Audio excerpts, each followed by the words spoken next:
chaque cœur aussi ce matin. Que ta main se pose sur nous. Que les louanges puissent monter devant ton trône. Qu'on puisse rentrer dans tes parvis ce matin et toucher le bord de ta robe, Seigneur. Viens, mon précieux Saint-Esprit. Amen.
Chante Alléluia, mon Seigneur.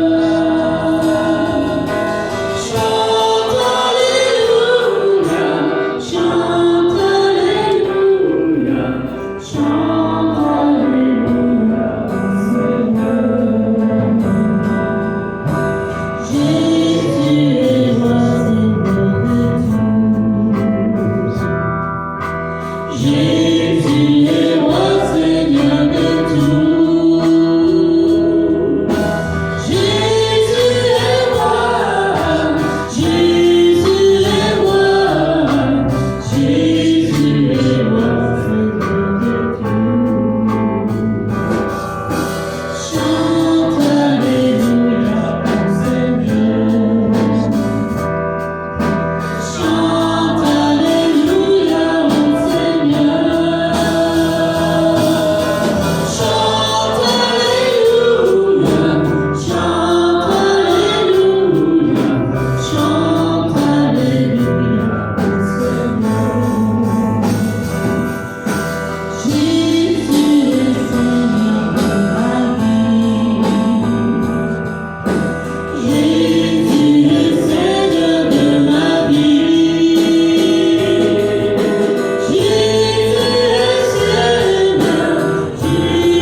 Ça vient que les protège les lèvres de ses anges et leur bénédiction.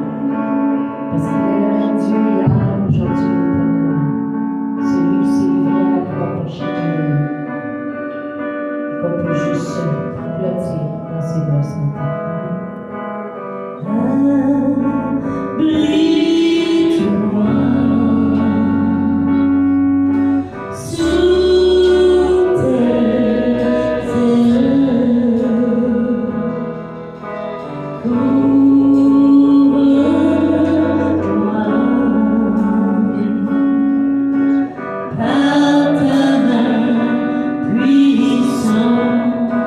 Même si les océans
la donner pour toi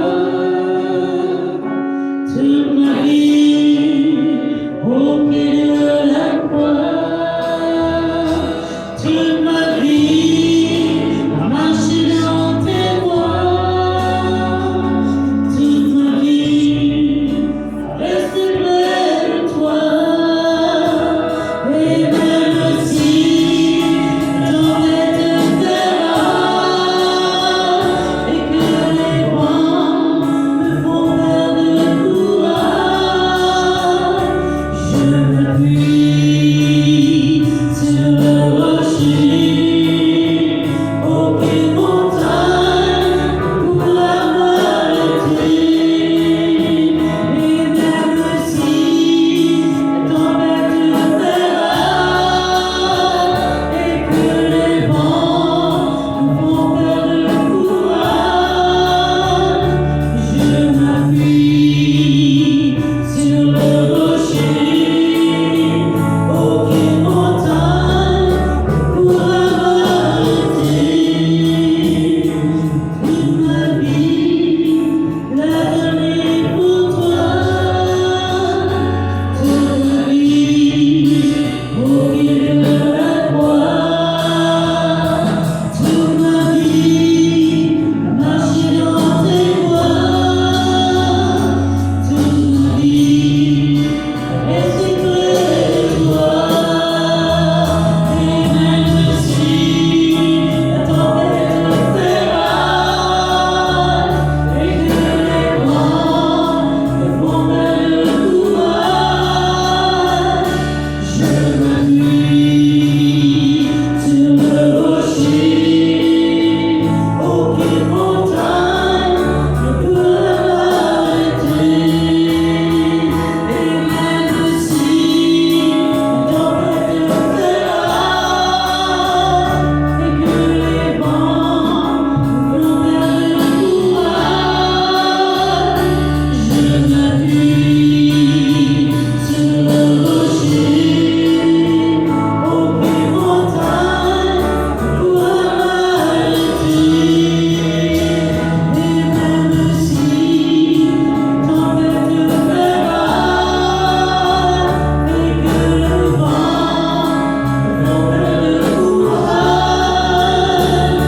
je m'appuie sur le rocher, aucune montagne pourra m'arrêter. Toute ma vie.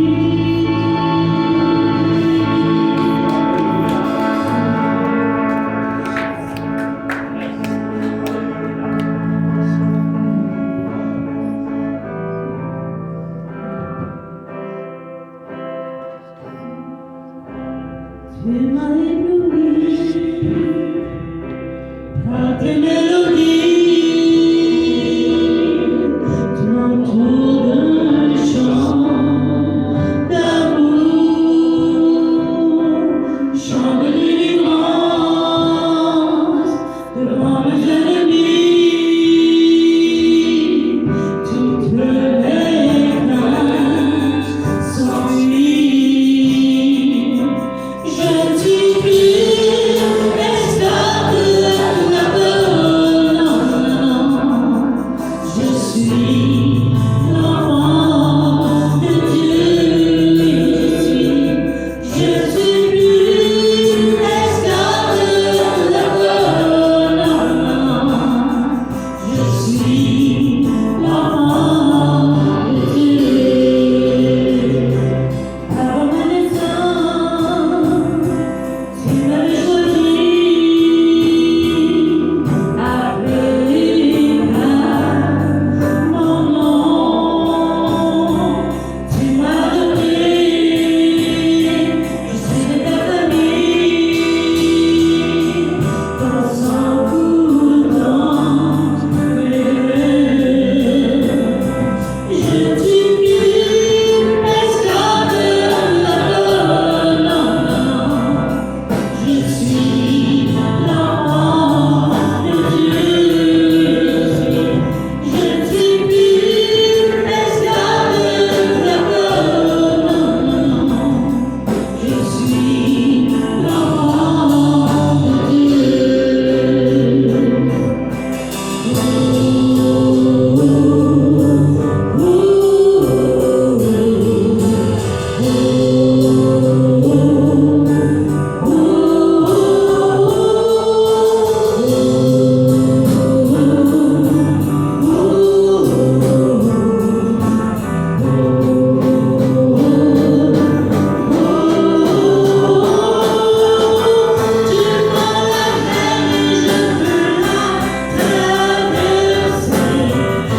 demander au Seigneur de bénir la parole de ce matin. Alors, Seigneur, je te rends grâce, Seigneur, sur tout ce que tu fais ce matin. Ta parole est tellement merveilleuse, Seigneur. Ta parole est inhérente, Seigneur. Ta parole, elle est vraie. Ta parole, Seigneur, c'est un testament d'un Dieu qui nous aime, qui a laissé un testament pour qu'on puisse respecter ce qu'il a demandé. Seigneur, on respecte les testaments de nos voisins, de notre mari, de notre père, notre mère. On respecte ces testaments-là. Mais souvent, Seigneur, on ne respecte pas ton propre testament. Alors, Seigneur, je te demande ce matin, Seigneur, de nous ouvrir les yeux, qu'on puisse regarder, Seigneur, à travers ta parole. Puis merci, Saint-Esprit, de parler à nos cœurs ce matin. Au nom de Jésus. Amen. Amen. Amen. Je lisais il n'y a pas tellement longtemps un article. Puis l'article, elle disait, croyez-le ou non, c'est pour ça que j'ai été tout de suite porté à aller voir ça. Croyez-le ou non, des bonnes personnes occupées à de merveilleuses occupations n'entreront pas au royaume des cieux. Vous avez remarqué ça? Ben, imaginez-vous ce que j'ai fait. Juste, je suis allé voir. Pourquoi il dit ça, lui? Que des bonnes personnes n'entreront pas au royaume des cieux. Puis c'était marqué un petit peu plus loin. La plupart des gens ne se droguent pas, ne se saoulent pas. Ces gens ne jouent pas au casino. Ces gens n'ont aucune perversion sexuelle, aucune pornographie, ne font pas partie des méchants. Ils passent leur temps avec des amis, des familles, ils ont des valeurs familiales, et pourtant, ils sont en danger. Pourquoi? Parce que ce sont des gens que leur âme est en danger. Et moi, je me disais, mais pourquoi tu es en danger? Voyons donc, c'est des gens qui sont en famille, c'est des gens qui ont des amis. C'est quoi le problème de ça? Tu sais, c'est des gens qui ont l'air bons. Puis sa réponse, ça dit pourquoi? Ça disait parce que c'était trop occupé à faire des bonnes choses. Là, je me dis, t'es trop occupé à faire des bonnes choses. Tu fais des mauvaises choses, tu vois. Il dit, le monde transpire à grosses gouttes pour le travail. Le monde transpire pour des besoins familiales. Le monde va s'occuper de leur job, de travail, des enfants, des conjoints. Ils vont faire tellement de choses, mais le problème qu'ils ont, ils n'ont pas le temps pour Dieu. Dieu fait partie loin en arrière dans leurs préoccupations. Je n'ai pas ça, mais ça me vient juste à l'esprit. Je sais qu'il y avait une étude qui avait été faite déjà aux États-Unis. Je ne l'ai pas maintenant. Mais il mettait qu'est-ce qui est plus important pour le monde, pour les hommes, les femmes. Là, il allait comme ça. La plupart, c'était moi, ma job, mon église, ma femme, mes enfants. Puis souvent, Dieu se retrouvait où? En 6, 7, 8e, 9e position. Donc, c'est fait que, veut pas, on ne s'en rend pas compte. Mais Dieu, il fait comme partie dans nos vies. Pas tout le monde, je parle, mais je parle souvent, il prend la 2e, 3e, 4e place, puis des fois, ça va encore plus loin. Cherchez premièrement le royaume et la justice de Dieu, et toutes ces choses vous seront données par-dessus. Vous savez, là, nous, on est bien groundés sur la nourriture, groundés sur la job, groundés sur les maisons. On est là, c'est bien important pour nous. Mais Jésus dit, oui, c'est vrai, c'est important ces choses-là. Mais tu dois me mettre en premier. Yes. En premier par-dessus tout ça. C'est ça qui fait que le monde, regardez le monde autour de nous aujourd'hui. Qu'est-ce qui prime pour eux autres? C'est toutes ces choses-là. Puis Dieu prend la place, dernier avant-dernier, puis même encore, même pas de place, complètement pour lui. Ça dit aussi dans Colossiens 3, 12, 3, 1 à 2, cherchez des choses d'en haut, où le Christ est assis à la droite de Dieu. Parce que pensez ce qui est en haut et non ce qui est sur la terre. Puis quand j'ai écouté ce verset-là, puis j'ai lu ce verset-là, pensez ce qui est en haut et non ce qui est sur la terre. Tandis que le monde, la plupart, s'ils pensent qu'est-ce qu'il y a sur la terre, puis si on le temps, ils vont penser aux choses d'en haut. Là, on arrive dans un moment crucial de notre vie, crucial parce que le Seigneur revient bientôt, crucial parce qu'il y a tellement de joie, tellement de méchantes choses en entour qui s'élèvent. Il est temps que nous mettons Dieu en premier dans notre vie. Amen. Il est temps. Il y a 3 mots que j'ai regardés dans le verset que je viens de vous lire. Il y a chercher, penser et trouver. Tu cherches, tu penses, qu'est-ce qui te parle, et tu trouves ce que Dieu a pour toi. Donc, le premier point que je vais trouver ce matin, que je vais vous dire, c'est la demande de Dieu. Qu'est-ce que Dieu nous demande? Quand on vient, on est croyant, on est enfant de Dieu, Dieu nous a sauvés, on est tous contents de ça. Mais qu'est-ce que Dieu nous demande? Dieu ne nous demande pas juste de venir à l'Église, s'asseoir puis rien faire. Dieu nous demande beaucoup plus que ça. Nous sommes ses serviteurs, nous sommes fait partie de l'armée. Nous sommes ici parce que Jésus a dit, vous êtes qui? Vous allez faire des choses plus grandes. Pas faire des miracles plus grands. Qu'est-ce qu'il veut dire par plus grande? Vous êtes mon armée. Je suis à l'intérieur de chacun de vous. Puis alors, je suis à l'intérieur de chacun de vous. Vous allez faire les choses que je faisais. Et qu'est-ce qu'il faisait, le Seigneur? Il sauvait des âmes. C'est ça le souci sur la terre. Nous sommes ici en attendant le royaume qui s'en vient. Pourquoi? Pour sauver des âmes. Amen. On doit être vraiment, on en parlait cette semaine avec d'autres personnes, puis je me disais, les miracles ne sauvent pas. Des fois, on est là qu'on cherche des prodiges, on cherche des miracles, on cherche des choses. Si on voit des miracles, Jésus est là. C'est pas comme ça fonctionne. Il y en a beaucoup qui ont vu des miracles, des prodiges dans la parole de Dieu, puis c'est eux autres même qui l'ont crucifié. C'est pas ça qui fait que ça change. Puis ça ne sauve pas. Loin de là. Donc la vraie demande de Dieu, c'est qu'il soit, lui, au centre de notre vie. Jamais Dieu va demander des choses, puis jamais il va vouloir puis accepter d'être en deuxième position. Il fait partie de la première position. Alors là, je sais des gens qu'est-ce qu'ils vont dire, parce que là, ils vont dire, ben non, voyons donc, il fait partie de la première position. Oui, aussitôt qu'il y a un petit pépin, tu n'es même pas là. Aussitôt qu'il y a quelque chose, on ne le voit plus pendant des semaines. Aussitôt qu'il y a n'importe quoi, une épreuve, Dieu, il prend le bord. Dieu t'attend, Dieu peut t'aider, Dieu fait partie de ta vie. Puis qu'est-ce qu'il fait à Jésus? Il t'attend. Tu n'es même pas là. Qu'est-ce que tu fais dans ce moment-là? C'est la même chose que si tu garderais le Seigneur, puis tu dis, j'y pleure dans les visages. Je n'ai pas besoin de toi. Je peux faire ça par moi-même. Je peux faire ça tout seul. C'est pas ça que Dieu demande. Dieu demande, je veux faire partie avec toi, faire partie de ta vie, partie de ta famille, partie de tes enfants, partie de tes projets. C'est ça que je veux. Je veux faire partie de ta vie avec toi. Vous savez, il y a beaucoup de personnes qui vont dire, oui, mais moi j'ai donné ma vie au Seigneur, puis c'est assez. C'est pas ça de donner sa vie au Seigneur. Quand tu donnes ta vie au Seigneur, c'est que tu vas avoir une communion avec lui, lui va avoir une communion avec toi. Il veut que vous faisiez ensemble, une famille ensemble. C'est ça qu'il veut. C'est pas juste accepter le Seigneur quand tu vas faire une carte de crédit. Tu fais ta carte de crédit, tu l'as remplie, maintenant je suis membre. C'est pas ça. C'est pas ça, c'est faire partie de la mission de Dieu. Quand on va tourner un matin, on va aller dans le Jacques chapitre 4.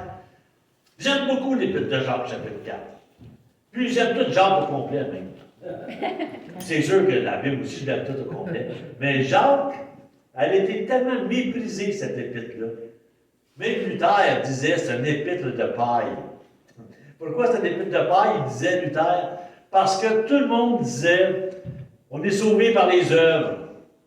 Puis Luther disait non, c'est pas les œuvres. Puis là, ben Jacques est rentré un peu en contradiction avec ça. C'est vrai qu'on n'est pas sauvé par les œuvres. Pas parce que vous donnez de la soupe à tout le monde pendant toute votre vie, que vous allez aller au ciel, puis vous allez être sauvé. C'est pas ça du tout. Il n'y a personne qui est sauvé par les œuvres. On ne peut pas rien faire pour mériter notre salut. Il nous est donné gratuitement. Tu n'es pas obligé de marcher à genoux, monter les marches, monter l'oratoire, faire le tour, faire des culbutes, puis tu ne seras pas plus sauvé. Tu ne seras pas plus sauvé. Mais il faut aller vraiment devant le Seigneur, puis tu dis, Seigneur, je l'accepte. Donc, qu'est-ce qui arrive, c'est que Jacques, il va arriver, lui, puis il va dire, OK, c'est vrai qu'on est sauvé par la foi. Mais, si tu es vraiment sauvé par la foi, il va y avoir des œuvres qui vont accompagner cela. C'est ça qui arrive. C'est que tu n'es pas juste sauvé par la foi, tu t'assis, tu attends l'autobus va t'emmener au ciel, mais tu meurs. Il faut que tu as des œuvres liées à ça. C'est pour ça que Jacques met beaucoup d'emphase. C'est qui Jacques? C'était le frère du Seigneur. C'était lui qui était le pasteur principal de l'église de Jérusalem. Donc, il y avait beaucoup de gens qui étaient nouvellement convertis, naturellement, on t'approche du Seigneur Jésus à ce temps-là. Beaucoup de Juifs qui étaient là. Puis il y avait des gens, puis une église dans les autres, dans ce temps-là, il y avait des problèmes dans l'église. Nous, on n'en a plus, là, ça, c'est passé. Mais eux, il y avait des problèmes, eux autres. Puis je suis content qu'il y avait des problèmes comme ça, on peut les regarder, puis voir à peu près qu'est-ce que Dieu voulait leur dire à eux autres dans ce temps-là. Et puis, ça va donner dans Jacques 4, on va lire les versets 13 et 14. Ouais, Jacques 4, non, on va lire Jacques 4, 13, 14, 15. Ça dit, à vous maintenant, qui dites aujourd'hui ou demain, nous irons dans telle ville, nous y passerons une année, nous y ferons des affaires et nous réaliserons un gain. Vous qui ne savez pas ce que votre vie sera demain. Vous êtes une vapeur qui paraît pour un peu de temps et qui ensuite disparaît. Vous devriez dire au contraire, si le Seigneur le veut, nous vivrons et nous ferons ceci ou cela. Mais maintenant, vous vous glorifiez dans votre présomption, toute gloriole de ce genre est mauvaise. Vous savez, Jacques est en train de dire à tous les Juifs qui étaient dans la salle, il leur dit, regarde là, vous êtes là, parce qu'avant, on lit tout, comme j'enseigne le mercredi soir, quand tu regardes un texte, tu regardes avant, tu regardes après, le contexte, pourquoi il dit ça. Jacques, l'Église était jeune. Puis beaucoup de gens qui étaient à l'Église, il y avait des problèmes qui se faisaient, il y avait des querelles, il y avait de la jalousie, il y avait du murmure. Comme je vous dis, c'était dans ce temps-là. Aujourd'hui, on n'a plus ça. Mais n'empêche que Jacques, il parle à sa assemblée, puis il dit, vous-même, parce qu'il savait que le monde, là, la plupart des gens qui étaient là, c'était des gens, on sait que les Juifs sont reconnus pour ça, c'est des gens qui s'occupaient, qui faisaient des affaires. C'est des gens, ça, qui pensaient argent, qui pensaient toutes sortes de choses. Puis Dieu, puis l'Église, ça passait bien loin en arrière. C'est pour ça que Jacques, il reprend ceux qui se querellent, il reprend ceux qui parlent avec, il n'y a pas un meilleur sermon quand tu veux parler de la langue que le sermon de Jacques, quand il parle de toute la langue. Mais n'empêche que là, il arrive ensuite, puis pour ça qu'il parle, puis il dit, voici ceux qui murmurent, voici ceux qui se querellent, voici ci, voici ça. Puis là, il arrive au chapitre 4, il dit, et vous maintenant? Donc, ça doit être une petite gang qui est ciblée, que probablement des hommes d'affaires, ou je ne sais pas. Mais ça dit, et vous qui méditez en vous, je vais faire ci, je vais faire ça, dans un an, je vais faire ci, je vais faire de l'argent, puis c'est tous des projets. Est-ce que c'est mal de faire des projets? Pas du tout. C'est pas mal de faire des projets. C'est pas mal de vouloir faire de l'argent. C'est pas mal de toutes ces choses-là. Mais le problème qu'il y avait ces gens-là, c'est que Dieu ne faisait pas partie de leur vie. Dieu passait en deuxième. Et puis Jacques, c'est pour ça qu'il répond, puis il dit, écoute, c'est un peu comme tu ne tiens pas aucunement la volonté de Dieu. Dieu te demande des choses, puis tu ne le fais pas. Dieu te demande de faire partie de ta vie, puis tu ne le fais pas. Pourquoi? Parce que tes désirs, c'est plus important qu'avoir Dieu dans ta vie, ou écouter ce que Dieu veut dire. Donc la personne, qu'est-ce qui arrive, c'est qu'elle fait des choses par elle-même, sans qu'on ait demandé à Dieu, puis des fois on fait des choses, puis ça coûte cher quand tu ne demandes pas à Dieu. Mais ça va vous dire, j'en ai fait des erreurs dans ma vie. J'en ai fait beaucoup d'erreurs dans ma vie. Puis j'ai toujours payé pour les erreurs que je n'ai pas faites. Quand je faisais des buffets, des réceptions, quand je faisais des erreurs, je payais pour ça. Il m'est arrivé des fois que j'avais un pressentiment, je n'ai pas écouté, puis bang, ça m'arrivait après. La seule bonne affaire que j'ai faite dans ma vie, 2 bonnes affaires. Accepter le Seigneur, premièrement, puis marier mon époux, c'est ça. C'est ça. Hey, 45 ans cette année. Mais toi,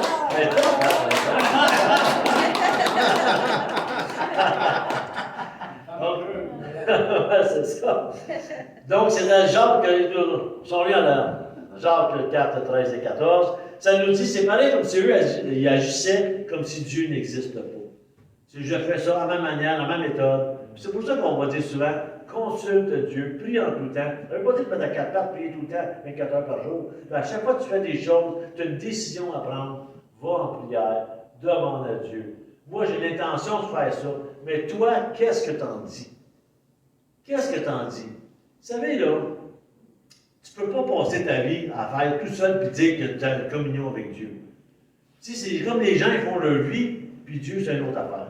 C'est comme un bat-sac que tu traînes en arrière de toi. Tu fais tout ce que tu veux dans la semaine, puis le dimanche, tu prends ton bat-sac, tu changes de personnalité, puis tu s'en viens à l'église. Après ça, tu retournes dans le monde, tu ne communiques pas Dieu, tu ne fais rien. Hey, c'est un monde de pièges qu'on a dehors. C'est plein de démons qui sont dehors, dans toutes sortes de sphères. Puis là, on s'en va là comme des petits épais, épaisses, puis on s'en va là, puis on pense qu'on va être bon, nous. On pense qu'on a là l'affaire, nous. On a besoin d'avoir Dieu avec nous. On a besoin. Quand ils ont traversé la mer Rouge, on en chantait tantôt, on parlait, ils ont ouvert la mer. Mais Dieu n'a pas dit, allez-y maintenant, on va vous attendre de l'autre côté. Il suivait, il était avec eux. Si vous voulez que la mer roule, il faut que Dieu fasse avec vous des choses. Pas des affaires à part. Parce que quand on choisit nous-mêmes nos choses, C'est pareil comme si on dirait à Dieu, regarde, je vais décider que je vais faire, je vais décider comment, le temps. Autrement dit, là, mets toutes tes affaires, puis moi, je vais mêler de mes affaires. Il y en a un qui a fait ça, déjà. Et puis, c'est dans Ésaïe 14, 13 et 14. Je sais pas ça, Ésaïe 14, 13 et 14. Bon, on va aller ici, on va trouver. Il y en a un qui a fait ça. La même chose. C'est pour ça que je pense que Dieu n'aime pas ça.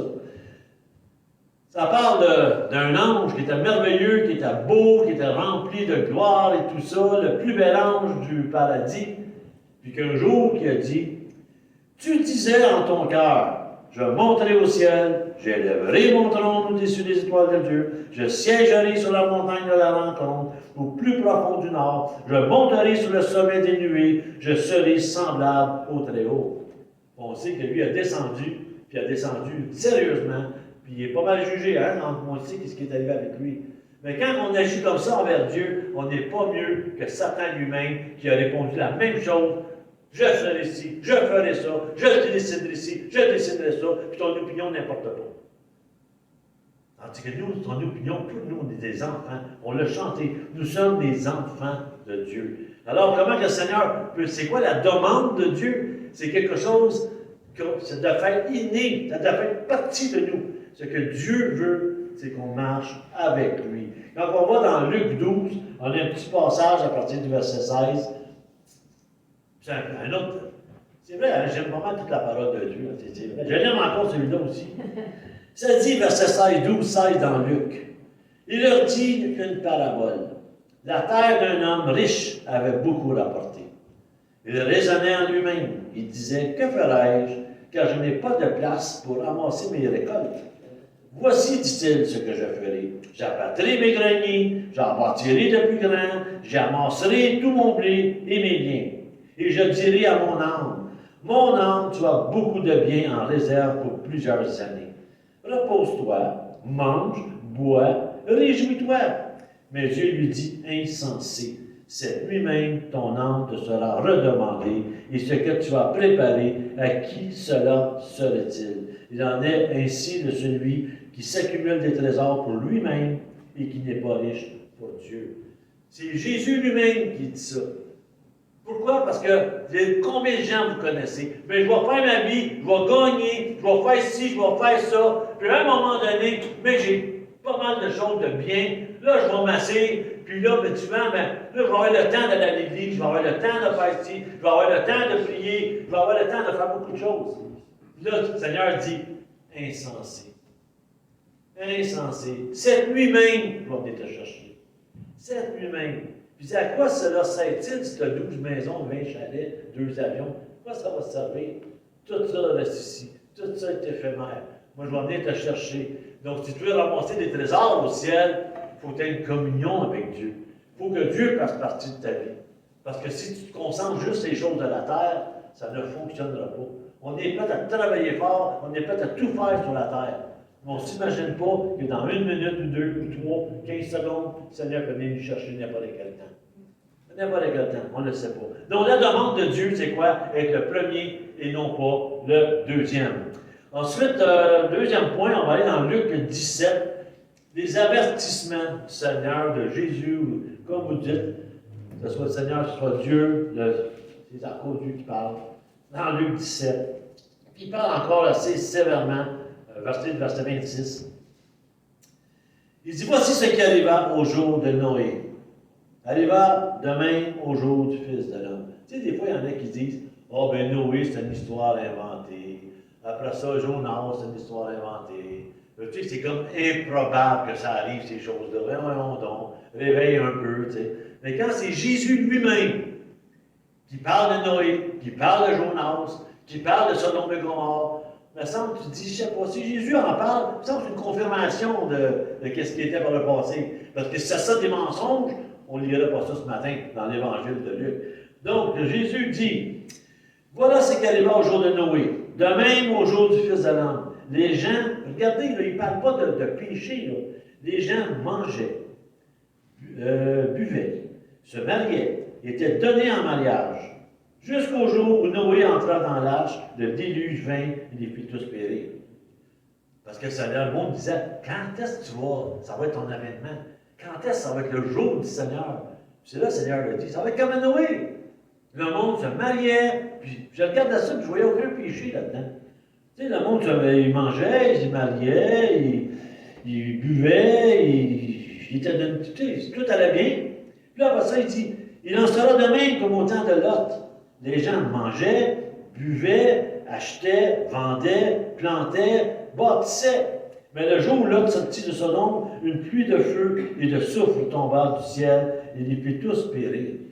Tu sais, Jésus prend deux exemples, il aurait pu en prendre bien plus que ça. Il en prend deux, en disant, regarde, le monde ne se souciait même pas de ce qui s'en venait. Puis là, quand tu vas dans l'histoire de Noé, dans Genèse, le monde dit, oui, mais Dieu n'avertit pas personne. Il dit à Noé de faire son arche, puis il n'avertit pas personne. Par contre, dans 2 Pierre, ça nous dit, dans le Nouveau Testament, Noé, c'était un prédicateur de justice. Autrement dit, c'est que Noé est en train de construire son arche.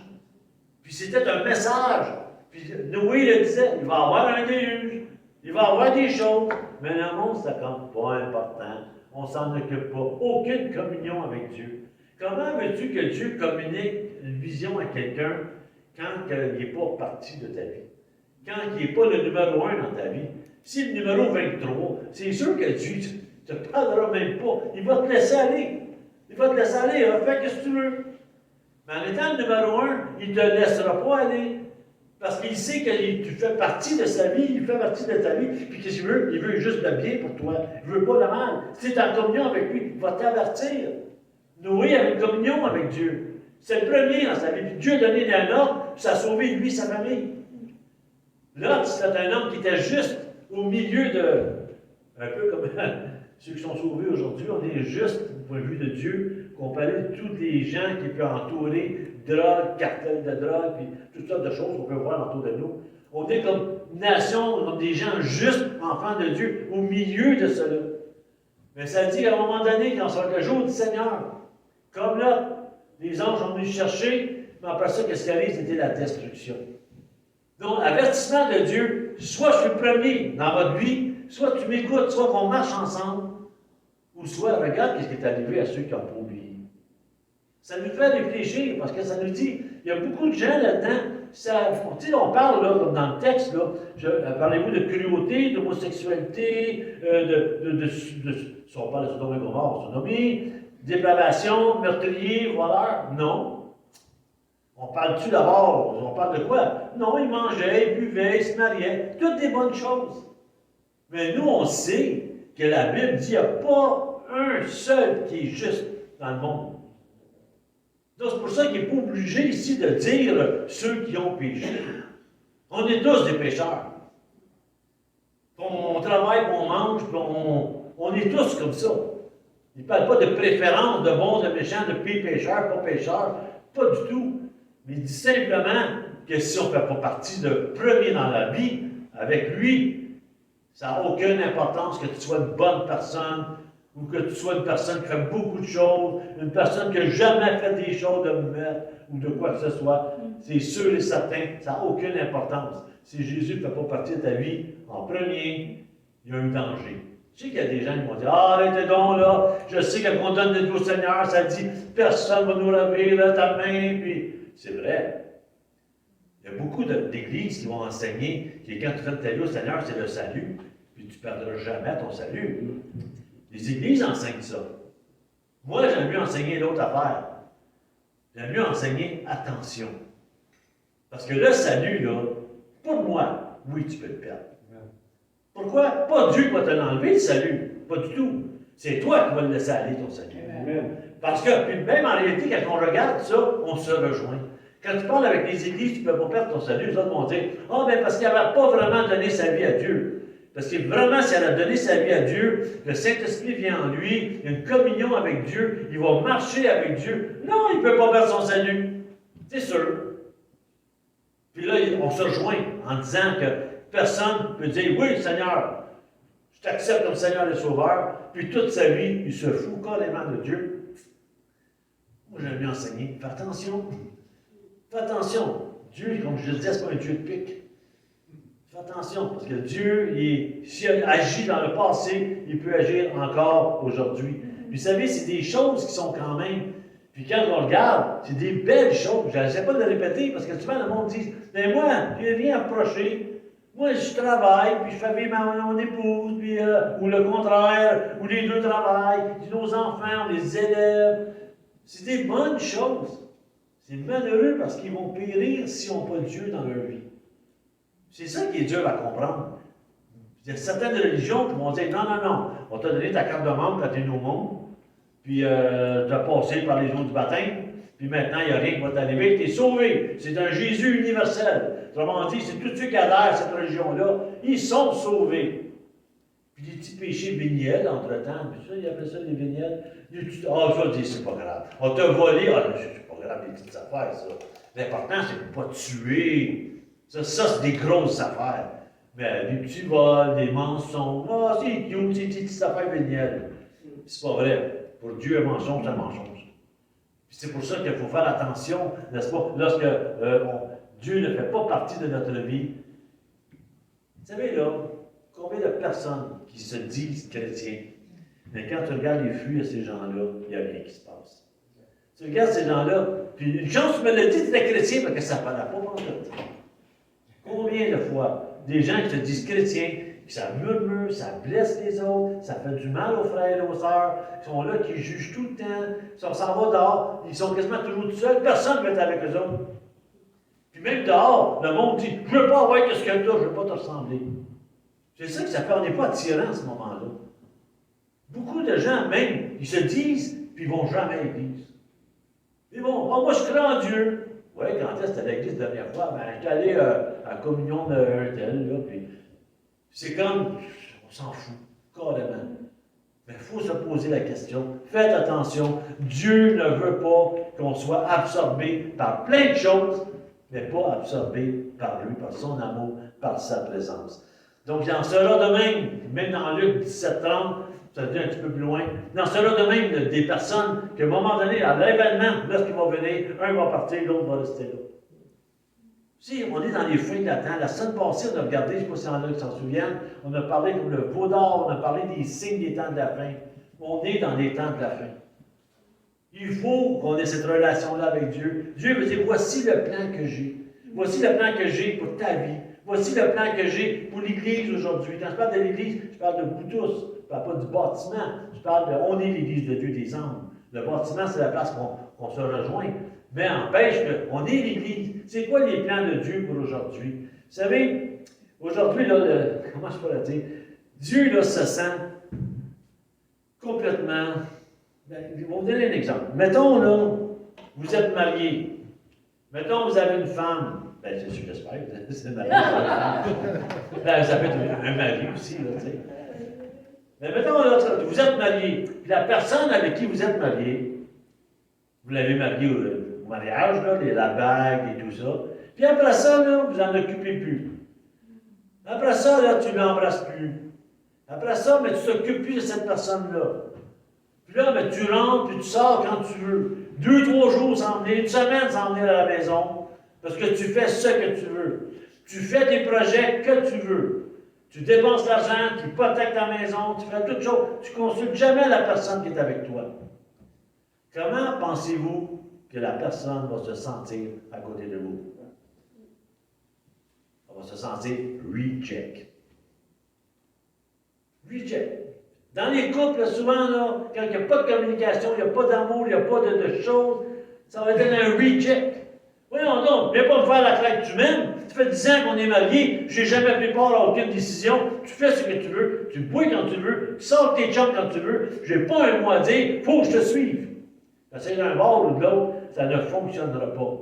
Parfois, Jésus se sent comme ça, reject. Je ne fais pas partie de ta vie. Puis s'il y a des jeunes ici, ça va être reject man. Puis si encore là, des gens qui sont plus jeunes, c'est rejet, genre. Mais ça vient tout à la même chose, c'est reject. Jésus se sent comme ça. C'est malheureux, hein? Le monde dit, j'aime Jésus, je suis croyant. OK, il est où dans ta vie, Jésus? Ben, je l'ai laissé à la maison. Ou je l'ai laissé à l'église. Pourquoi? Ben, il ne fait pas même partie de mes plans. Mais jamais, d'autres on pense que Jésus va comprendre. Jésus va comprendre, on est occupé, j'ai pas le temps. Non, il va comprendre sûrement. Parce que j'ai tellement de choses à faire. C'est normal que je n'ai pas le temps de m'occuper de ces affaires. Jésus acceptera jamais ça. Numéro 1, c'est ça qu'il demande. Puis des fois, il va nous mettre à l'épreuve. Quand Jésus dit, là, qui vraiment qui m'aime? Qui aimes-tu le plus? Là? Il va nous le demander souvent. Regardez, là, alors que, avant que j'ai ma conversion, et puis j'étais un homme qui buvait, j'étais un homme qui travaillait tout le temps, j'étais un homme qui travaillait tout le temps. Je n'étais jamais à la maison. Et puis même les dimanches, je travaillais tout le temps, les baptêmes, tout ça, de choses qu'on faisait. Et puis, regardez, là, ma voisine à côté, vous avez vu Alain qui est venu ici quelques fois, là, mes voisins, c'était Alain et Joanne. Un jour, Joanne, elle est venue voir mon épouse dans le cours pour l'inviter à l'église le dimanche. Une petite église vient d'ouvrir pas loin, je devrais venir à l'église. Puis ma femme, elle a regardé, puis elle m'a regardé à travers la vitre. Je sais qu'elle m'a regardé, puis que j'ai regardé. Je le savais aussi que l'autre à côté, c'était des chrétiens, puis ils se parlaient en arrière. Et moi, ben, je tentais de prendre ma bière tranquille, alors que j'ai regardé. Et puis, je voyais ma femme, elle me regardait, après ça, elle parlait avec. J'avais hâte de savoir qu'est-ce qu'elle va dire. Et puis, elle a demandé, viens à l'église. Puis là, elle avait un choix à faire. Parce qu'elle savait que je n'irais pas à l'église, moi. Elle avait un choix. Soit qu'elle y aille, qu'elle réponde à Dieu, à l'invitation, parce qu'elle était déjà chrétienne, pas moi. Et puis alors, ou soit qu'elle restait avec moi, puis j'étais son mari. Puis elle a fait un choix. Dieu en premier. Le dimanche, elle a habillé mes deux petites filles, mes petites catins, mon gars, puis elle est allée à l'église le dimanche. Pendant que moi, je travaillais. Moi, je faisais des choses sérieuses, là, tu sais, c'est pas pareil. Mais elle, tu sais, elle avait du temps à perdre, elle faisait rien, tu sais. Elle peut aller à l'église, elle. Puis ça, là, c'est arrivé le dimanche. Le mercredi d'après, mon voisin venait me voir, puis c'est moi qui allais à l'église le mercredi soir. J'étais gêné, il y avait une foule nombreuse. On était nombreux le mercredi soir à l'église. Il y avait moi, il y avait mon voisin Alain, puis il y avait le monsieur qui apportait l'enseignement. On était trois dans l'église. Tu sais, encore plus, quand tu rentres dans l'église, tu vois trois, tu te sens la secte religieuse qui va m'attaquer, tu sais. Et puis, comme j'ai assis, et puis c'est un bon temps quand même. Et puis, c'est le lendemain, je pense, quelque chose comme ça, je ne me rappelle plus, que moi et mon fils, en même temps, on acceptait le Seigneur. Puis, à partir de ce moment-là, notre vie, elle a changé complètement. Mais pourquoi? Parce que mon épouse a mis Jésus en premier dans sa vie. Amen. C'est là qu'elle a pu voir les plans. Mais si elle n'a pas Jésus premier dans sa vie, je suis ici aujourd'hui en train de vous parler? Je ne sais pas. Je ne sais pas. Mais Dieu savait qu'elle dirait oui. C'est pour ça que ça en est servi. Mais n'empêche que, quand on regarde ça, laissez-moi vous dire que Dieu a des plans d'amour pour chacun de nous. Puis c'est ça, il n'acceptera jamais d'être à la numéro 2. Dans Colossiens 1,18, ça nous dit, il est avant toute chose, et tout subsiste en lui. Il est la tête du corps de l'Église. Il est le commencement, le premier-né d'entre les morts, afin d'être le tout, le premier. C'est ça, il va être le premier, pas le deuxième, ni le troisième.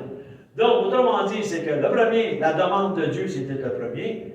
Puis, deuxièmement, les avertissements de Dieu, qu'on a parlé de Noé et tout, qu'on a passé, beaucoup de prédications, juste ces avertissements. Regardez le peuple de l'Ancien Testament. Il obéissait à Dieu, il y avait des bénédictions. Il y avait les Astartés, les Baals, malédiction, malédiction, malédiction. C'est ça l'Ancien Testament. C'est quasiment tout ça. C'est l'histoire d'un peuple qui marchait avec Dieu, il les délaissait Dieu. Dieu disait, non, on reste ensemble. Oui, on reste ensemble. Pas longtemps après, l'autre puis qu'est-ce qui est mal? L'autre puis qu'est-ce qui est mal? C'est l'histoire de Dieu qui dit, dis-vous en moi, mais le monde est rebelle. On est parfois rebelle. Le dernier point, c'est la réponse de Dieu. La demande, qu'est-ce qu'il nous demande de faire? C'est les avertissements. Puis là, il nous répond. Puis il nous répond par un texte dans Luc 14, qu'on va aller voir. Luc 14 qui nous dit, à partir du verset 16, « Un homme donna un grand repas et invita beaucoup de gens. » Là, je sais que ça va dire, « Hey, on a étudié ça mercredi. » Non, c'est pas lui qu'on a étudié mercredi. C'est le texte dans Matthieu 22. Ça se ressemble, par exemple. À l'heure du repas, il envoya son serviteur dire aux invités, « Venez car tout est prêt. » Mais tous, unanimement, se mirent à s'excuser. Le premier lui dit, « J'ai acheté un champ et je suis contraint d'aller le voir. Tiens-moi, je te prie, pour excuser. » Un autre dit, « J'ai acheté 5 pailles de bœuf et je vais les essayer. Tiens-moi, je te prie, pour excuser. » Un autre dit, « Je viens de me marier et c'est pourquoi je ne puis venir. » Le serviteur de retour rapporta ces choses à son maître. Alors le maître de maison, irrité, dit à son seigneur, « Va promptement sur les places et dans les rues, dans la ville, et amène les pauvres, les estropiés, les aveugles et les boiteux. » Le seigneur dit, « Maître, ce que tu as ordonné a été fait. Il y a encore de la place. » Et le maître dit au serviteur, « Va par les chemins et le long de les haies, contrains les gens d'entrer afin que ma maison soit remplie. Car je vous le dis, aucun de ces hommes qui avaient été invités ne goûtera mon repas. » Jésus parle encore en parabole. Ça ressemble à Matthieu 22. Mais pourquoi c'est pas tout à fait pareil? Parce que Matthieu 22, Matthieu est écrit pour les Juifs. On sait que les Juifs qui attendaient le Messie. On sait que les Juifs qui attendaient que lorsque le Messie va revenir, il va y avoir des noces, il va y avoir un festin, puis ça va être le roi. Donc c'est pour ça qu'on a lu ça mercredi passé. Tandis que là, Luc est écrit pour les Grecs. Les Grecs, les autres, ils s'en foutent pas mal de toutes les traditions juives. Les autres, les Grecs, c'est quoi exactement? C'est pour ça que Jésus parle dans Luc, il va dire, c'est un homme, pas un roi, un homme qui ne veut plus faire un grand repas, une fête, puis inviter beaucoup de monde. Mais tout le monde se mit à s'excuser. Y a-t-il quelque chose de plus frustrant que ça?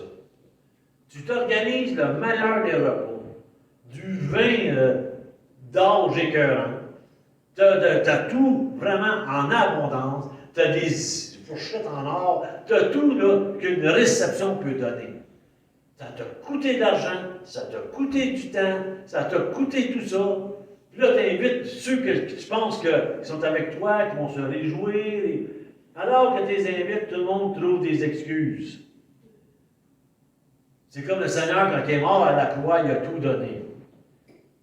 Il est mort, il a souffert pour son Église. Il a tout donné ce qu'il avait à donner. Maintenant, venez-vous-en. Venez-on va avoir une grande fête maintenant. Vous avez la possibilité de venir vous réconcilier avec Dieu. Mais là, tous se mettent à s'excuser. Ah ben non, moi je ne peux pas là, parce que là, j'ai acheté un champ, je suis propriétaire d'un bâtiment, il faut que j'aille m'en occuper. Le bâtiment, il va être en rouleau demain, après-demain, il va aller à la fête. C'est pourquoi c'est important. On voit que c'est des excuses que le monde se donne. Le deuxième, ah ben écoute, j'ai acheté 5 pailles de bœuf, il faut que j'aille les essayer, voir s'ils vont bien pour le cultiver. Tu sais, aujourd'hui, je me suis acheté un tracteur, puis j'ai checké mes champs, voir si le tracteur va bien. Ou un autre, je me suis marié. Et regarde, justement, si tu es marié, c'est devant Dieu. Mais si tu es marié, mais viens à l'église, amène ton conjoint, ta conjointe, puis viens à l'église avec. Non, ils n'ont pas le temps. C'est pour vous dire que toutes les choses du monde, c'est comme plus important que l'Église. L'Église, c'est pas important. Tu as un petit souci, va pas à l'Église. Tu as quelqu'un qui chicane avec un autre, tu as eu un petit pépin avec quelqu'un d'autre, non, viens pas à l'Église. Ou encore, tu penses que le pasteur dit des choses, non, viens pas à l'Église. Tu sais, c'est comme n'importe quoi, il est bon, trouver une excuse, il fait trop chaud, il fait trop froid, le soleil se lève trop tard, n'importe quelle excuse que tu trouves pour ne pas aller en présence de Dieu. On parle de l'Église, mais ça peut être aussi à la maison, le temps de prière. J'ai pas le temps de prier, je suis trop occupé. Ah oui, tu as le temps de passer 2 heures dans Netflix, par exemple. Ah, mais c'est pas pareil, il faut que je me détende. Non, mais c'est plein de choses qu'on va trouver des excuses. Parce que Dieu, je n'ai pas dit que c'est mal d'écouter la télévision. C'est pas ça que je dis. C'est pas mal de travailler, c'est pas mal d'avoir des propriétés, c'est pas mal tout ça. Mais quand ça passe avant ta relation avec Dieu, Dieu veut qu'on ait du plaisir, il veut qu'on mange, il veut qu'on se marie, il veut qu'on fasse plein de choses. Mais qu'est-ce qu'il veut, lui, vraiment, c'est qu'il soit le numéro 1. C'est ça qu'il veut, absolument, le numéro 1. Donc, on voit ici la fête, Jésus dit, puis même dans l'autre texte, on a vu aussi dans Matthieu 22, le maître est irrité. Matthieu 22 est encore bien pire. Il est furieux, puis il envoie les gens qui ont refusé l'invitation, ils envoient se faire tuer. Il est bien pire dans Matthieu. Mais ici, il dit, le roi, ou pas le roi, mais l'homme fut très irrité, puis il ouvrait la porte à tout le monde. Des boiteux, extrapiés. Tu sais, c'est pas. Mais voyons donc un peu dans l'autre parabole. Comment ça se fait que ce monsieur-là invite toutes sortes de gens avec du péché? Des gens de mauvaise vie, des gens que tu regardes, des boiteux, des malades. Tu sais, il invite comme tous ceux qui ne t'ont pas invité, autrement dit. Puis ça dit que la salle fut remplie. Remplie.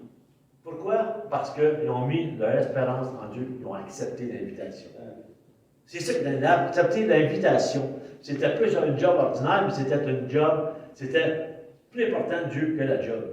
Donc, quand on peut le faire, on pense, toutes sortes de choses, on pense parfois que nous-mêmes, on est dans la volonté de Dieu, parce que je fais ci, parce que je fais ça. Mais si Dieu ne t'a pas demandé de faire ci, de faire ça, puis si tu ne fais pas partie de la vie avec Dieu, Dieu ne peut pas te parler. Tu sais, c'est comme un fils, vous avez un enfant chez vous, tu arrives pour lui parler, il est rebelle, il ne veut rien savoir. Je ne sais pas, tu y parles, il fait le contraire, puis il rentre par le châssis la nuit, il se sauve, il se drogue, il fait du mal aux autres, tout le temps dans l'école parce qu'il se bat, tu essaies de lui parler, il ne veut pas t'écouter. À un moment donné, tu vas être fâché avec ton fils. Il va y avoir une correction. Dieu fait pareil. Dieu nous aime bien trop pour nous laisser abandonner. Dieu nous aime, on est ses enfants. Pas juste de paroles, on est ses enfants. Il nous regarde là, puis quand il nous regarde, il connaît tout votre nom. Dieu connaît tout votre nom, il connaît tout votre passage, il connaît tout votre entourage. Dieu, il n'est pas surpris. Ah, ben, non, ça, qui vient moi le matin? C'est qui déjà, lui? Ah oui, en 1938, Non, c'est pas ça. Dieu nous connaît par cœur. On est ses enfants. Puis, je finis avec ça parce que c'est une histoire que j'ai lue. Puis, j'aime beaucoup les histoires aussi. J'aime beaucoup de choses. Mais, non, c'est une histoire qui m'a touché le cœur. Parce que souvent, nous, on ne met pas Dieu en premier dans notre vie. Puis on commence à dire, comme le texte de tout à l'heure, je vais faire ci. Bon, ben là, moi, là, je vais en aller dans telle ville, puis je vais bâtir, puis je vais passer 1 an, 2 ans là, je vais faire de l'argent, après ça, je m'en reviens, puis ben, je sais fini ma retraite, puis on est tous planifiés. Puis c'est comme si on a quitté. Ça m'a touché parce que j'ai dit, c'est un peu comme si, mettons, Dieu nous a touchés, puis là, quand on est touché par Dieu au début de notre vie chrétienne, hein, comment c'est, il n'y a jamais assez de réunions d'une semaine. Quand tu es nouvellement sauvé, là, tu vas aller tous les soirs à des réunions. C'est bon, puis la parole, puis tu en manges. Quand ça fait un petit peu plus longtemps, là, tu commences à aller moins un peu à l'église. Après ça, moins de prières, moins de lecture. Tu vas t'occuper. Puis en dernier, qu'est-ce qui arrive? C'est que tu ne lis plus. Tu es loin de ta parole. C'est rare que tu pries. Tu es éloigné de Dieu. C'est comme si tu allais quitter la maison, la présence de Dieu, sans t'en rendre compte, parce qu'il y a des choses importantes que tu veux faire. Tu as envie, ou tu veux ci, ou. C'est comme, tu l'as mis à part, parce que moi, je veux faire ça. Donc, l'histoire que j'ai lue, c'est une petite histoire tout petite, ça vient de Max Lucado. Max Lucado, c'est un pasteur qui est à San Antonio, au Texas. Il a fait beaucoup de livres, puis beaucoup de choses, et puis, écoutez, il a fait vraiment beaucoup de choses pour l'œuvre de Dieu. Puis il y avait une de ces histoires que j'ai vues, et puis ça disait que une histoire, je ne sais pas si c'est une histoire véridique. D'après moi, c'est véridique parce qu'il donne des noms, des prénoms.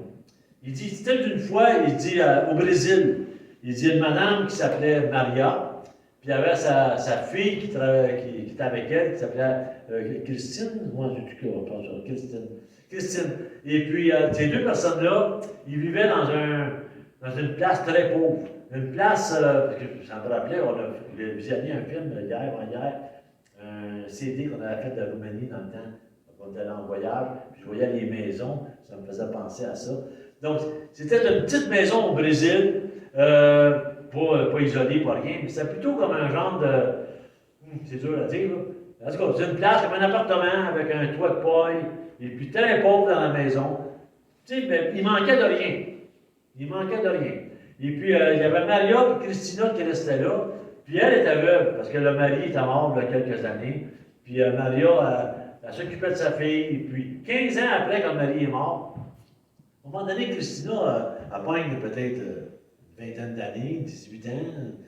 Puis, écoute, ils vivent en campagne, dans une petite banlieue. Mais elle n'est pas folle, elle entend des choses qui se passent à Rio de Janeiro, la capitale, puis elle voit toutes sortes de belles choses. Elle est attirée par la ville. Hein, elle est attirée par les jeunes filles qui s'habillent bien, toutes sortes de choses. Elle est attirée par là. Puis elle en parle. Pourtant, elle, c'était pas comme ça. Quand elle était dans son village, elle était souriante, le monde, il l'aimait. C'était un rayon de soleil dans le village. Puis elle avait qu'elle était bien. Puis tout le monde l'aimait, puis c'était beau, là. Il manquait de rien. Même si c'était pauvre, il manquait de rien. Mais elle, à un moment donné, elle a grandi, elle a commencé à regarder ailleurs. Elle a commencé à dire, j'aimerais ça aller en ville. Elle en parle à sa mère. Elle dit, je vais aller en ville. Elle dit, j'aimerais ça aller en ville. Puis là, sa mère, non, va pas là. Regarde, la ville, c'est difficile. Quand tu vas en ville, là, mais ces endroits-là, je ne sais pas en quelle année que c'était, mais elle dit, il n'y a pas grand ouvrage. Puis si tu vas là, mais tu vas rencontrer des mauvaises personnes, malheureusement, puis tu ne seras pas capable de gagner ta vie comme il faut. Tu es mieux de rester avec nous autres, de trouver un mari, d'élever une famille, puis tu vas être à l'abri de tout ce qui se passe en ville. Parce qu'en ville, là, il s'en passe des affaires. Puis elle s'agit de raisonner sa fille comme ça. Puis à un moment donné, qu'est-ce qui arrive? C'est qu'elle se lève le matin, Maria, puis qui est parti? Sa fille. Elle est dans sa chambre, sa fille est partie, elle n'est plus là. Le lit est complètement vide. Là, la mère, tout de suite, là, plie le panique. Elle dit, qu'est-ce que je vais faire? Ma fille est partie à un endroit que je sais qui est dangereux. Moi, ici, je la protégeais, je la gardais, tu sais, puis je l'enseignais, puis je la nourrissais. Je m'occupais de tout pour elle. Là, elle est partie tout seule. Vraiment, là, ça fonctionne. En tout cas, elle a eu là, un remords, elle a pleuré, sa mère. Et puis là, sa mère a dit, qu'est-ce que je vais faire? Elle dit, c'est simple. Elle dit, je sais ce que je vais faire. Je vais aller la retrouver. Je vais aller à Rio de Janeiro, puis je vais aller la retrouver pour essayer de la raisonner. Mais comme elle s'est dit, la mère a dit, je ne suis pas capable de la trouver de même. C'est une grande ville, là. Donc, en s'en allant à toutes plus ses économies, elle est allée à la pharmacie. Et puis, elle a fait faire des photos, là. Dans le temps, ça coûtait une piastre. Tu avais 4-5 photos à noir et blanc. Elle est allée faire tout l'argent qu'elle avait, des photos d'elle. Puis elle a mis, elle a déjà coupé, elle a mis dans son portefeuille, puis elle est partie pour la ville de Rio de Janeiro. Elle a commencé à travailler dans les bars, pas travailler, elle est allée visiter les bars, elle est allée visiter les clubs, elle est allée visiter toutes sortes de choses, là, que le monde se tenait là, les gens, là, comme de soir, tu buvais, parce qu'elle savait, elle se doutait, si ma fille va là, elle va être obligée de se prostituer pour vivre. C'est le même que les jeunes filles traitent à ce moment-là, je ne sais pas quelle place que c'est. Puis là, la mère est inquiète de ça. Donc, elle est allée à Rio de Janeiro. Puis là, sa mère rentrait dans un hôtel, puis qu'est-ce qu'elle faisait? Elle venait à sa petite photo. Puis elle collait la photo dans un miroir, dans la toilette, sur les poteaux de téléphone, un peu partout, là. Elle a tout dépensé son argent, elle a mis des photos de elle, partout. Des places qu'elle pensait que finalement ça fait. Après ça, elle n'a plus de photos, plus rien. Elle s'est retournée à la maison. Puis là, elle pleurait. Puis elle priait pour sa fille. Puis elle pleurait. Puis elle pleurait. Et puis ça a duré plusieurs semaines. Et puis après plusieurs semaines, c'est que la fille en question, Christina, elle descendait des marches d'un hôtel. En arrivant en bas, en passant, elle regarde. Je connais ça, ce visage-là. Puis elle, la fille, était rendue qu'elle n'avait plus d'argent en dernier. Autrement dit, là, c'est que ça ne marchait plus. Elle n'avait plus d'argent. Elle portait un peu l'enfant prodigue. Et puis, plus rien. Alors qu'elle n'a plus rien comme ça, puis souvent, elle voulait retourner à la maison. Mais l'orgueil, vous savez, les enfants qui sont orgueilleux, là, des personnes orgueilleuses, là, parfois, au lieu de s'humilier, parfois de venir devant le Seigneur s'humilier, mais non, tu es orgueilleux. Moi, je suis fort, je peux t'en manger beaucoup de boue, mais non, je ne ferai pas ça, tu sais. Mais elle était rendue comme ça, cette fille-là. Puis le monde, il disait que Christina était fine, gentille, mais avec le caractère de sa mère, elle était bornée pas mal. Donc, elle descend de l'hôtel, puis elle s'en va en bas, puis elle voit la photo, puis elle dit, hey, elle dit, je la connais, cette photo-là. Puis elle regarde la photo, puis elle voit que c'était sa mère. Puis c'était marqué en endos, à chaque photo, elle marquait des petites notes en endos. Puis c'était marqué, je l'ai marqué ici. Qu'est-ce que c'était marqué? Peu importe ce que tu as fait ou ce que tu es devenu, c'est sans importance. S'il te plaît, rentre à la maison. Et puis elle rentre à la maison. Elle est revenue chez eux. Puis en tout cas, il y a eu l'accolade et tout ça. Puis c'est l'histoire, c'est un témoignage qui faisait peut-être un des membres de son église. Puis après ça, tu te dis, ben ouais, donc c'est un peu flyé, ça, tu sais.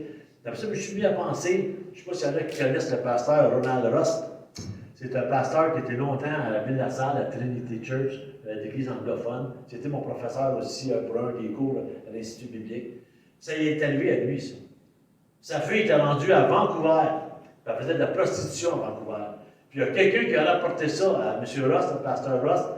Puis lui, pendant qu'il servait le Seigneur, pendant qu'il, puis des années, puis il y avait son église, puis tout ça, puis ben, il enseignait à l'Institut biblique, il donnait sa vie complètement au Seigneur et son épouse. Puis il est arrivé, quelqu'un lui a dit, ta fille fait de la prostitution à Vancouver, elle est partie par là. Il a pris l'avion, il s'est en allé à Vancouver. Il a fait toutes les places de prostitution, si on veut, toutes les places où ça se tenait, des bars, puis tout ça, puis il a trouvé sa fille. Puis il l'a ramenée. Puis à partir de ce moment-là, sa fille, elle dit, ah, je pensais pas que mon père me met comme ça, un grand, tu sais. Puis juste la dernière nouvelle, elle a tué le Seigneur, puis elle était avec lui, il est allé chercher sa fille. Quand tu regardes ça, là, tu te dis, Dieu a fait ça avec nous.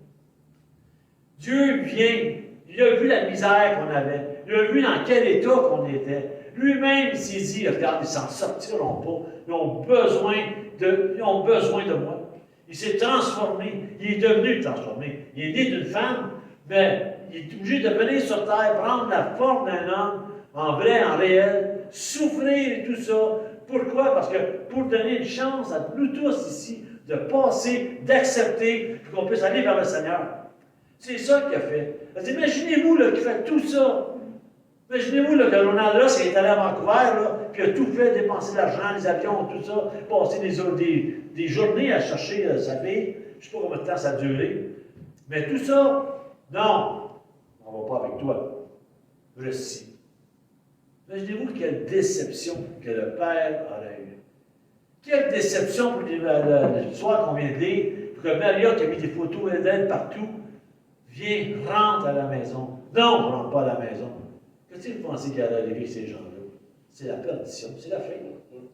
C'est la fin. Pourquoi? Parce qu'il y a une main qui est étendue, une main d'amour, un amour inconditionnel. Comme elle disait, c'est marqué, peu importe ce que tu as fait, peu importe tout ce que tu as dit, c'est sans importance. Rentre à la maison. C'est pourquoi que le titre de mon message ce matin, c'est Rentre à la maison. Peut-être que Dieu n'était pas numéro 1 dans notre vie. Peut-être qu'il est numéro 2, numéro 3. Peut-être notre épouse, notre mari est plus important que Dieu. Peut-être que nos enfants sont plus importants que Dieu. Ça arrive. Il y en a des fois que dans le couple, il y en a un qui n'est pas encore sauvé. Donc, moi, je n'irai pas à l'église, mon mari ne veut pas. Ou encore ma femme ne veut pas. Ou encore mes enfants, ils n'aiment pas ça, je n'irai pas. C'est qui est plus important? C'est Dieu ou ton enfant? Quand ma femme il a parlé, là, Joanne, elle a dit, qui est plus important? Elle n'a pas dit ça, mais Dieu a dit ça en esprit. Qui est plus important? Ton mari ou moi? Qui est plus important? Que tu sois obéissant ou que tu fasses à ta tête? Que tu m'écoutes, moi qui me plein d'amour pour toi, plein de plan pour toi, que tu m'écoutes ou que tu fasses à ta tête? C'est une question qui nous revient. Puis souvent, on va dire, non, Dieu est en premier dans ma vie. Oh, alors, Dieu est en premier dans ma vie, moi, certain. Quand il passe les jours pour les dîmes, tu vas s'en aller regarder au plafond. Non. Oh, non, Dieu est en premier dans ma vie. Je connaissais un évangéliste à la première église que j'allais. Dieu est premier dans ma vie. Puis quand on chantait des chansons comme Oui, pour moi tout, Seigneur, c'était des chansons, il fallait son portefeuille et mettre en dessous de sa chaise. Moi, j'ai dit, mais pourquoi tu mets ton portefeuille en dessous de ta chaise? Mais il disait, parce que ça me fatigue que je m'assis, ça fait une bosse. Ouais. C'est juste qu'il chantait Oui, pour tout, Seigneur, mets son portefeuille en dessous. Est-ce que tu m'aimes vraiment? Mais fais ta volonté. Quand quelqu'un dit à Pierre, est-ce que tu m'aimes vraiment? Oui, paie mes brebis. C'est la mission qu'il y avait pour Pierre. Hein? Chacune une mission. Pour nous, on a toute une mission. Tu m'aimes-tu vraiment? Parle à ton voisin de moi. Tu m'aimes-tu vraiment? À job où tu es, là, sois donc intègre. Sois intègre. Montre que tu es un enfant de Dieu, que tu es un enfant de lumière, que tu n'es pas un enfant des ténèbres. C'est le plan que j'ai pour toi. Je veux t'utiliser. J'étais en train de lire un livre, là, ça disait, on parle d'esclaves. Quand tu dis ça, esclave, tout le monde dit esclave. C'est grave, esclave. En réalité, on est esclave de l'ennemi avant, on s'en rend même pas compte. Hein? Tu vas parler avec quelqu'un parfois là, qui vit dans la rue, qui est en rayon, drogué, piqué partout, les yeux dans la graisse de bine. Puis si tu penses qu'on va me dominer, tu l'es déjà dominé. Personne qui fait de la pédophilie ou toutes sortes de choses, de la pornographie. Je ne vais pas à l'église parce que je ne veux pas que personne dise à moi quoi faire. Pas besoin de te dire, ton ennemi l'a déjà. Tu le fais déjà. Tu es déjà esclave de ton ennemi. Mais le Seigneur dit, non, deviens mon serviteur. Je sais qu'en mots, parfois, deviens mon esclave à moi. Autrement dit, c'est viens avec moi, tu vas être mon joug léger. Tu vas voir que travailler avec moi, être mon serviteur, tu vas avoir beaucoup de belles choses, une vie épanouie, plutôt que de servir l'ennemi. Mais le monde ne veut pas ça. Donc, le mot ce matin, c'est rentre donc à la maison. Amen. Reviens à la maison. Peut-être que tu t'es éloigné, peut-être que tu as moins de temps de prière, peut-être que tu t'es laissé aller, des murmures, toutes sortes de choses. Reviens à la maison. Ouais, mais c'est ça que j'ai fait, que j'ai dit. C'est pas important. Reviens à la maison. Donc, il n'y a jamais personne qui est trop loin pour ne pas revenir à la maison. Ça, c'est n'importe qui d'entre nous. Oui, mais si tu savais ce que j'ai fait avant-hier, reviens à la maison. Puis, je vais m'occuper de toi. Puis, vous allez voir qu'avec ça, il y a une repentance qui vient, il y a un amour tellement incroyable qui vient, que je ne veux pas, tu es prêt à te laisser envelopper dans les mains de Dieu. Amen.